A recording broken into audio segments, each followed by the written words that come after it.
இன்றைக்கி நம்ம யாரை பற்றி பார்க்க போகிறோம்னா குலக்கோட்டான் எனப்படும் சோழ அரசரை பற்றி தான் பார்க்க போகிறோம். இவர் ஈழத்தின் கிழக்கு பகுதியை ஆட்சி புரிஞ்சிருந்தார்.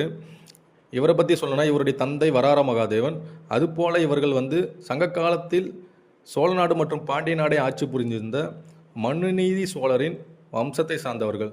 அதாவது நான்காம் நூற்றாண்டில் அனுராதாபுரத்தை பாண்டிய என்ற அரசன் ஆட்சி புரிஞ்சிருந்தார்.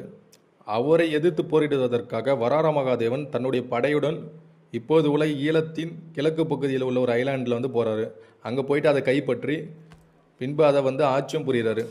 அதன் பின்பு வந்த குலக்கோட்டன் என்ற அவருடைய மகன் என்ன பண்ணுறாருன்னா, மகாசேனா எனப்படும் புத்த அரசரை எதிர்த்து திருக்கோணேஸ்வரம் கோவிலில் போரிட்டு அவர் அழித்த திருக்கோணேஸ்வரர் கோவிலை மீண்டும் கட்டித்தராரு. அது மட்டும் இல்லாது அதனை அடுத்து உள்ள நீர்ப்பாசன வசதிகளை மேம்படுத்தி பல்வேறு வகையான ஏரிகளையும் குளங்களையும் கட்டித்தராரு. இது மட்டும் இல்லாது கந்தேலி எனப்படும் மிகப்பெரிய அணையையும் 438 சமயங்களில் கட்டி கொடுக்குறாரு.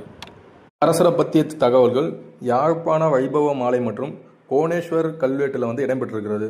அது மட்டும் இல்லாது இவர் குலக்கூட்டான் என்று அழைக்கப்படுவதற்கான காரணம் என்னன்னா, அதிக அளவு கோவில்களையும் அதுபோல குளங்களையும் வெட்டியது காரணமாக இவர் குலக்கோட்டான் என்றே அங்கே உள்ள மனிதர்களால் அறியப்படுகிறார். நம்ம இது போல் ஒரு வரலாற்று நிகழ்வை தெரிஞ்சுக்கணும்னா நம்ம சேனலை சப்ஸ்கிரைப் பண்ணுங்கள்.